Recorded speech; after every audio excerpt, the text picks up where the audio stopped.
Assalomu alaykum hurmatli vatandoshlar va odatdagi yangiliklarimizni boshlaymiz. Boshlashdan oldin katta iltimos, meni ko'rayotgan bo'lsangiz, podpiskani bosinglar. Podpiska bizning kanalimizga rivojlanishiga juda ham yordam beradi. Iltimos, shuni bosib qo'yinglar. Moskva hamda Moskva oblasti va Sankt-Peterburgdagi hamyurtlarimizga 10 yillik stajiga ega ishonchli dokument xizmatlarini taklif qilamiz. Registratsiya va uni продление qilish, трудовой договор, уведомление, spravkalar, проверка bazalar xizmatlari mavjud. Muhim eslatma, Amina ilovasi to'liq ishlamaganligi sababli registratsiya qilmaganlar zudlik bilan ushbu xizmatdan foydalaning. Hoziroq ekrandagi raqamlarga qo'ng'iroq qiling yoki WhatsAppdan yozing. Bu ham kam bundan battar qilish kerak edi. Tanklarda, BTRlarda bostirib kirib turib, bu nima maskalada, avtomatlarda, sizlar butun dunyo qidirayotgan xalqaro jinoyatchini qidirib topdinglar. Молодцы. Bechora opa hali rus tilida to'g'ri gapira olmayapti, tushuntirib bera olmayapti. Qatdandir musorkadan topgan bo'lsa kerak, o'gilanmi, ro'zg'orda ishlataman deb yuvib qo'yib qo'yganlar. Bechora opaga juda qattiq travma bo'ldi. Для чего это сделали? Я просто мозг нашла вчера это. Я хочу мыть пойти. Что хотите? Я хочу мыть. Ekran ortida opamizga konfet, shokolatlab berishadi. Ular qiynashmaydi. Bratskiy narodga olib qo'llarni qayirib, urgan holatlar bo'lmaydi. Bu gilamni ham ishlab chiqazgan aybdor emas, mana shu opa aybdor. Opajon siqilmang. Xudo xolasa biz bittamiz. Bu video tegishli insonlarga yetib boradi degan umiddaman va xudo xolasa tez orada vatanga qaytasiz. Qo'llab-quvvatlaymiz. Xudo xolasa opamizni chiqazib olamiz. Opa, sizga kuch-quvvat. Do'stlar, xullas, yangicha podstava chiqibdi. Ko'rasizlarmi? 15 kishi yozdi lichkaga. Короче, internetda kasal, o'zicha bola, o'zbek, tojik har xil millatga mansub. Yordam bering deyapti. 5 rubl, 20, 100 rubl ham taylaydik. Odamlar Rossiyadagilar ko'proq taylaydi, bilaman. Karta Ukrainaniki bo'lib chiqyapti. Shundaqa podstava qilyapti. Tushunyapsizlar? Keyin kartadan pul taylaganingizdan keyin bank yordamingizga beradi FSB. Net so'milishdan qat'iy nazar. 1 rubl taylamaysizmi?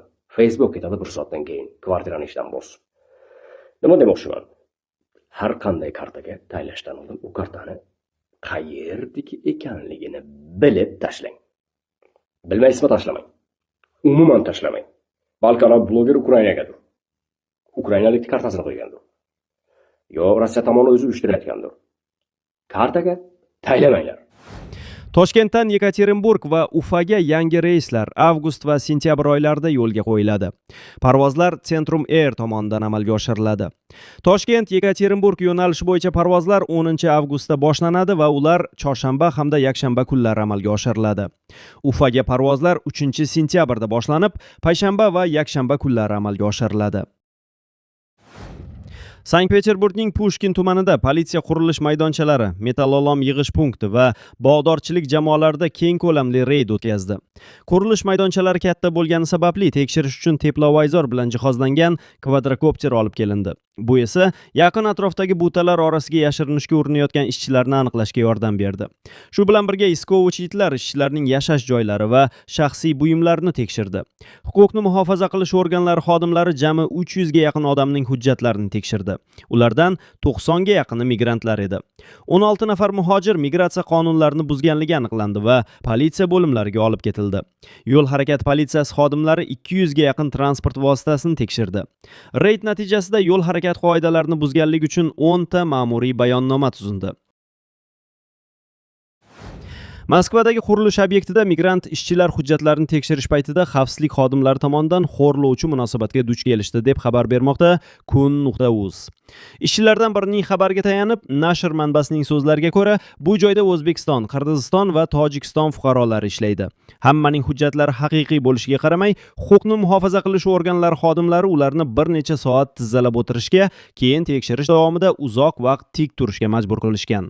Ishchining so'zlariga ko'ra, tekshirish soat 10 atrofida boshlangan va taxminan soat 17:00 gacha davom etgan. Bu vaqt ichida xodimlar barcha xorijiy ishchilarni bir joyga to'plab, ularning hujjatlarini tekshirgan. Manbaning so'zlariga ko'ra, migrantlarning qonuniy mavjudligi tasdiqlangandan keyin ham xo'rlovchi munosabat davom etgan. Hammaning hujjatlari joyida edi, lekin muhojirlar maydonda ushlab turilishda davom etdi. Ishchilardan biri nima uchun ular bizga bunday munosabatda bo'lishlarini tushunmayotganini aytgan. Uning so'zlariga ko'ra, migrantlar bunday harakatlar adolatsiz degan fikrda va o'z huquqlari himoyalanmagan deb hisoblaydi. Bu birinchi bunday hodisa emas. O'tgan yili Moskva va Sankt-Peterburgda o'tkazilgan migratsion reydlari paytida xorijiy fuqarolarga nisbatan qo'pol munosabatda bo'lganliklari haqida xabarlar paydo bo'lgan edi.